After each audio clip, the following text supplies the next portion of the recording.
Hello mga Nads, welcome to my new vlog. Today is Monday mga Nads. So bago ako papasok mga Nads, mag-vlog muna ako habang nag-aantay ako sa misis ko mga Nads. Nag-grocery yung misis ko mga Nads. So ang panahon ngayon dito sa Toronto mga Nads, medyo masama. Makulimlim. Kung malamig lang mga Nads, sigurado may snow rito ngayon. Kaso medyo warm, kaya hindi masyado malamig. Walang snow. Walang snow.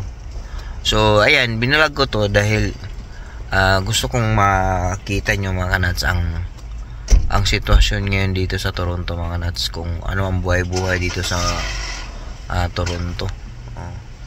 Kung anong ginagawa ng mga nagko-commute, anong mga ginagawa ng mga tawag dito, yung kakauwi lang sa trabaho, at gaya ko na papasok sa trabaho dahil graveyard. So ganito ito mga Kanads. Tingnan nyo mga Kanads, tingnan nyo ang kanang tawag dito, yung mga tao nag-aantay ng bus. Ayun ganito ang buhay dito mga Kanads. Ayan, yan mga tao mga Kanads, yan nag-aantay sila ng bus. Ang bus dito mga Kanads, pag dito ka sa Toronto, ang bilis. Hindi gaano ka masyadong, hindi matagal magantay. So mga siguro 10 minutes, 15 minutes. Tingnan mo, may bus na yan dyan mga Kanads. Ayan ang bus ng Toronto. Ayun, yung bus mga Kanads. Ayan, diba? So yan, sasakay na mga yan. At nakita nyo yung mga nakita nyo yung ayan may stroller. Ayan pag may stroller mga Kanads, yung yung bus mga Kanads, nagbibin yan. Kung sa English, kneeling. Kung baga lumuluhod ba bumababa para makakit yung tawag dito, yung stroller. So ayan may bus naman sa kabila mga Kanads. Ang bilis ng bus dito. So yan ang yan ang mga nagko-commute. Yung mga may sasakyan mga Kanads, ayan sila dyan naggo-grocery. Ayan dami naggo-grocery. Ayan, halos lahat ng mga tao rito mga Kanads may mga sasakyan. Nandito ako sa sa tawag dito, grocery store. Ito palang itong mall na to mga Kanads, itong area pala dito, mall to mga Kanads. Madali lang to ibang mall dito. Sa Toronto iba yung klaseng mall dito. So di gaya sa atin mga Kanads ng mall 24 hours. Dito hindi, mga ganitong oras magsasara na yung mga Kanads. Alas 6 sarado ng mall dito. Yung iba, yung medyo may pangalan or matao, hanggang alas 8 yata, alas 9. Pero bihira lang yung mga Kanads na madalas lahat ng mall dito na pagdating na alas 6 tapos sarado na mga sarado na. So yun na, ganito ang buhay lang dito mga Kanads. Ganito ang buhay ko dito sa Toronto.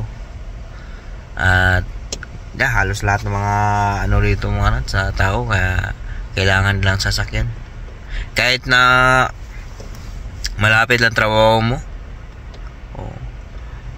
kailangan talaga ng sasakyan, dahil hindi lang sa lamig kundi sa rin, sa tawag dito, yung layo ng yung pagtatrabahuan mo. Yun ang kagandahan dito sa Toronto.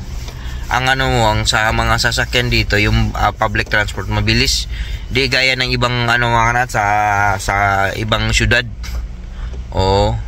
Medyo it take times talaga. Minsan isang oras talaga ang tagal. Dito medyo sa sobrang dami kasing tao dito sa Toronto kaya ang bilis. Sunod-sunod pa yung bus mga kanads. Ayan magkasunod yan. Pero ibang ruta yan. Yung isa 94A, tapos yung isa 84D. Sa Shepherd sila dadaan ka, so magi-split yan. May mga kanto-kanto yan mga kanads kanto-kanto, iikot-ikot yan. So yeah, nagbinag ko lang ito mga kanads para makita yung buhay-buhay namin dito. Grocery mga kanads, nag-grocery sila. Manila yung binili Mani. Manila yung binili. May iba ang bit-bit. Ito ano bang binit-bit nito? Dahil sa sobrang binit-bit niya, yun lang ang binit-bit niya mga kanads. Ano yung binit-bit niya? Ayan kunti lang binit-bit mga kanads. So pamahal na pamahal ang mga ngayon mga kanads, ang mga bilihin lang niya. Higpit sinturon. Tingnan mo ang bit-bit binili doon kunti lang, tapos sasakyan. So grabe depende rin sa yung iba pag nag-grocery talagang bultuhan yung iba naman paunti-unti lang pag hindi pa masyadong So ayan mga kanads, hanggang dito na yung vlog natin mga kanads. Ito yung buhay ko rito sa Toronto mga kanads. Sana may natutunan kayo rito, yung mga gustong papunta dito sa Toronto, para may alam na sila o may knowledge na sila konti, or sa Canada. Ang talaga dito sa Canada mga kanads, iba-ibang province, iba-ibang klaseng mga kanads, tawag dito yung ng public transport. Pero sigurado ako bawat syudad dito mga kanads, pagka hindi city, yung big city, ang tagal ng bus, public transport. Kailangan mo talaga magkaroon ka ng sasakyan. Kaya tips ko sa inyo mga kanads, kailangan nyo talagang mag-drive. Wala kayong choice mga kanads, kundi kailangan nyo mag-drive, dahil necessity talaga ang driving dito. Pero yun nga lang, ang kapalit dun mga kanads, kailangan mong mag-double kayo, dahil ang daming expense pag mayroong sasakyan. Nandun yung insurance, yung maintenance sa sasakyan. Hindi rin biro. Kung marunong kayo, para hindi na makabawas-bawas din kahit kunti, kailangan matuto na rin kayong mag-maintain sa mga sasakyan para makakabawas din. Malaking bagay na rin yung marunong ka change oil, marunong ka mag-tune up, marunong ka rin palit ng mga gulong, ganyan. Malaking bagay na yun, kasi bawat serbisyo dito may bayad. Bawat serbisyo dito talagang lalo na kung hindi masyado malaking kinikita mo, di ba? Tingnan mo mga kanads, yung mga binibili nila mga kanads.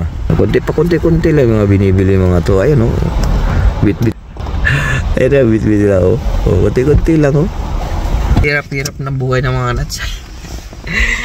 Paunti-unti na mga binibili. So ayan na. So hanggang dito lang tayo mga kanads. Salamat sa inyong mga panonood. I love you all.